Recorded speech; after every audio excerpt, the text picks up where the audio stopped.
मजा आया, तालियां अपने लिए खुद ही बजा दो भाई।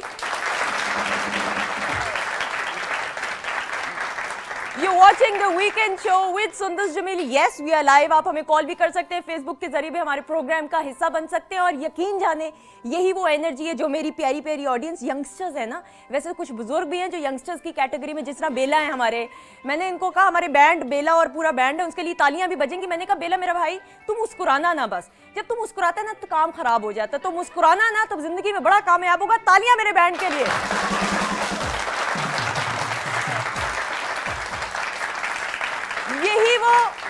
यही वो प्यार है, यही वो अपनाइयत है जो हम अपनी टीम के साथ शेयर करते रहते हैं। और इसी वजह से मेरे चेहरे पे भी मुस्कुराहट आती है और एक अच्छा एनवायरनमेंट क्रिएट होता है।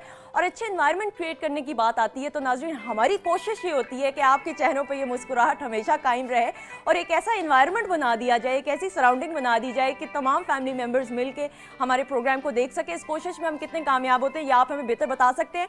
अच्छा, I am wearing a beautiful dress by Aga Noor की MM आलम पे आउटलेट है, आप उनको जरूर कॉन्टैक्ट कर सकते हैं और उनकी आउटलेट पे जाके मुख्तलिफ ड्रेसेस देख सकते हैं।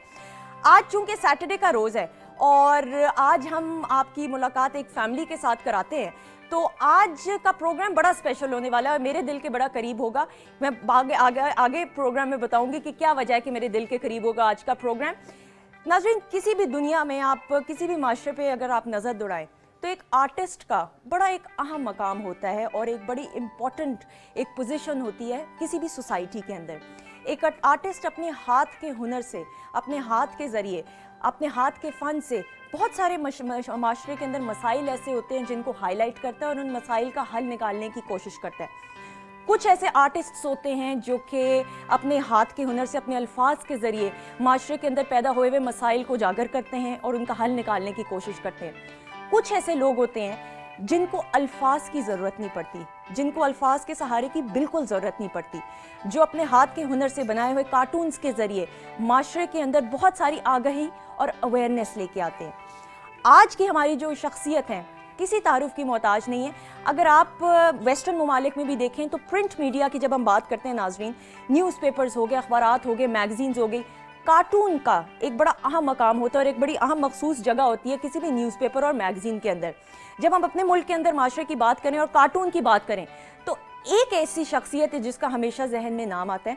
उस शख्सियत का मैं नाम नहीं लूँगी इसलिए क्योंकि एक पैकेज है उनके नाम, वो हम देखेंगे, लेकिन उससे पहले आपको ये मैं बताती चलूँ कि इस शख्सियत को अल्लाह ताला का एक ख़ास करम इनके ऊपर है। मैं हमेशा कहती हूँ, क्योंकि अगर आप, बड़े मज़े की बात है कि अगर आप पूरा न्यूज़पेपर देख लें, इनका अगर न्यूज़पेपर में अगर आप अखबारात में जो शाया हुई खबरें हैं वो अगर आप ना भी पढ़ें और इनका कार्टून सिर्फ और सिर्फ देख लें, तो वो जो अखबार के अंदर तमाम की तमाम खबरें होती हैं उनका निचोड़ इनके कार्टून के अंदर होता है। और ये बड़े कम ऐसे लोग होते हैं जिनके ऊपर अल्लाह ताला का एक ख़ास करम होता है कि अल्लाह ताला उनको इज़्ज़त भी देता है, शोहरत भी देता है और उनके हाथ के अंदर एक ऐसा जादू होता है कि वो वाकई में कुछ ना कुछ ऐसा जादू क्रिएट माशरे के अंदर करते हैं और एक पॉजिटिव कॉन्ट्रीब्यूशन सोसाइटी के अंदर करते हैं। आज की शख्सियत कौन है आप पहचान तो गए होंगे, लेकिन एक छोटा सा पैकेज उनकी नजर, आइए चल के देखते हैं। किसी भी कलम से खींची गई कोई भी आम सी लाइन या लकीर कोई खास माने या अहमियत नहीं रखती, लेकिन जब बहुत सी लाइंस या लकीरें किसी खास मकसद और अनोखी सोच से लगाई जाती हैं तो वो एक माने खेज और सबक आमोज तस्वीर बन सकती हैं। ऐसी तस्वीर के बनाने वाले को आर्टिस्ट या कार्टूनिस्ट कहते हैं। एक ऐसा ही कार्टूनिस्ट जावेद इकबाल 20 मार्च 1947 को सियालकोट पाकिस्तान में पैदा हुआ।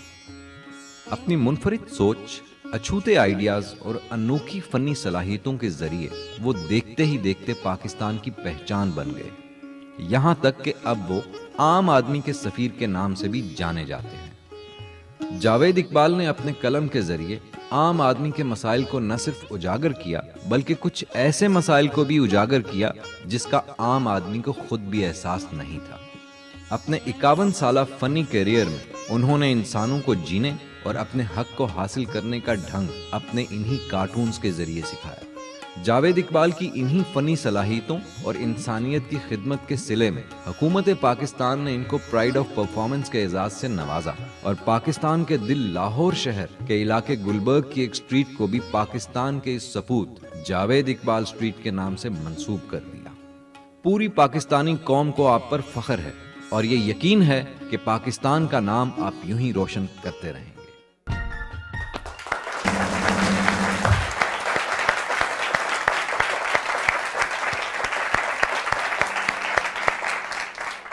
Without any further delay, the one and the only, बहुत सारी तालियों के अंदर बहुत सारी अपनाइयत के साथ, the one and only Javed Iqbal साहब।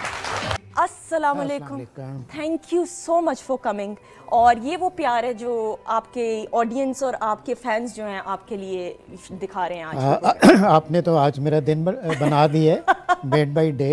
उतनी तारीफें तो आजकल हजम करना बड़ा मुश्किल है सर। अब यू आई थिंक तमाम यंगस्टर्स के लिए आई एम श्योर आप लोग अग्री करेंगे, जावेद इकबाल साहब इज अ रोल मॉडल। क्यों, वुड यू अग्री के नहीं?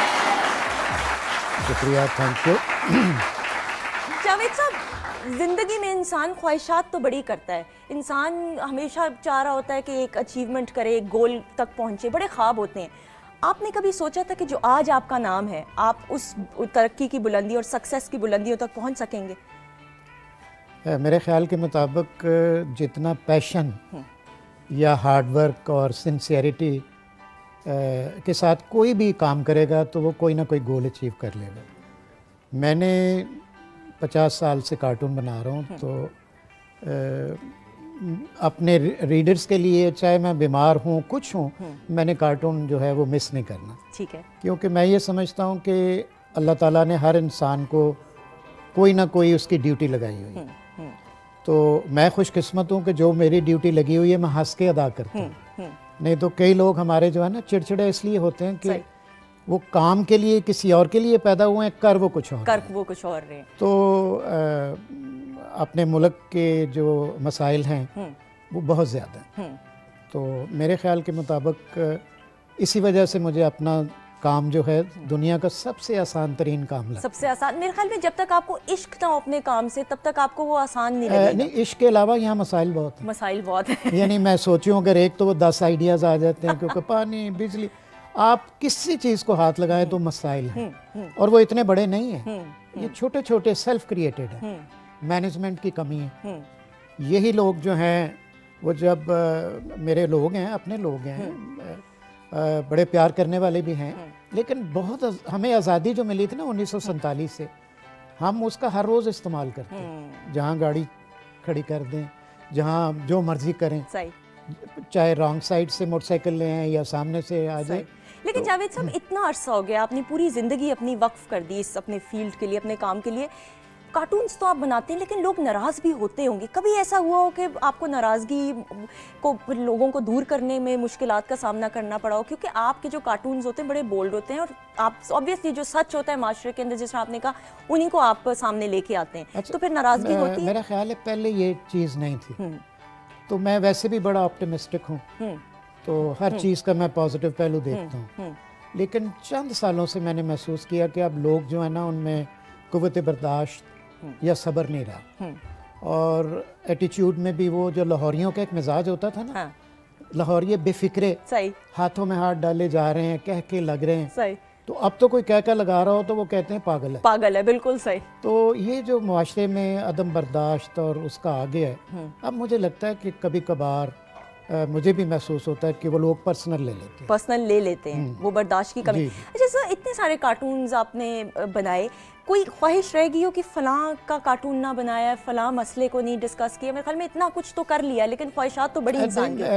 एक मुताद अंदाजे के मुताबिक मैंने कोई 22,500 कार्टून बनाए। 22,500 कार्टून।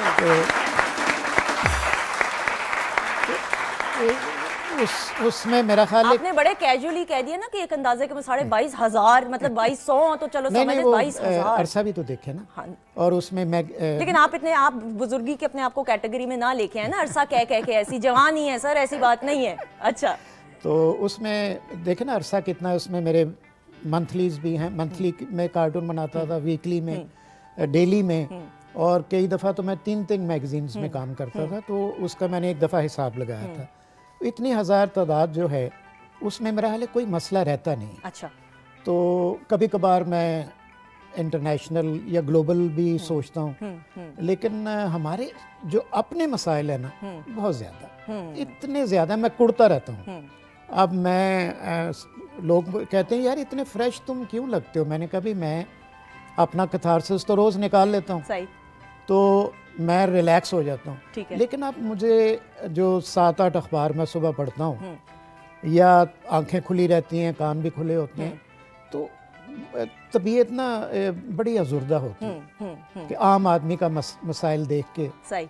मसलन मैं जब देखता हूँ कि मुझसे बेहतर शक्ल का खूबसूरत आदमी और खड़ा है, वेल ड्रेस्ड आदमी वैगन के इंतज़ार में खड़ा है, वैगन नहीं आ रही, मैं जब गाड़ी में गुजरता हूँ तो मुझे बड़ा फील होता है। मैं कहता हूँ कि मेरे में क्या ख़ास बात है, इसमें तो ये अल्लाह ताला की देन है, अल्लाह का खास करम है। तो उसमें मेरी जो अप्रोच है वो पॉजिटिव है, जो कि बाकी कार्टूनिस्ट शायद ना माने। सही, बिल्कुल सही। क्योंकि वो they are very harsh, they are very cruel. सही।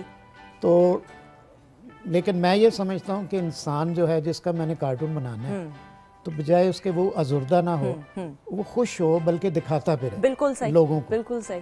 तो मैं बल्कि असल शक्ल जो होती है ना उससे ज्यादा खूबसूरत कार्टून बना देते हैं। अच्छा, ये सारी बातें, बहुत सारी ऐसी बातें, आर्टिस्ट हसास भी होता है, क्रिएटिव तो होता है, ये मूडी भी बड़ा होता है। अब उस मूड को हैंडल करने के लिए आपके घर वालों को क्या क्या कुछ जतन, कैसी मुस्कुराहट आई, वो हम एक ब्रेक लेंगे।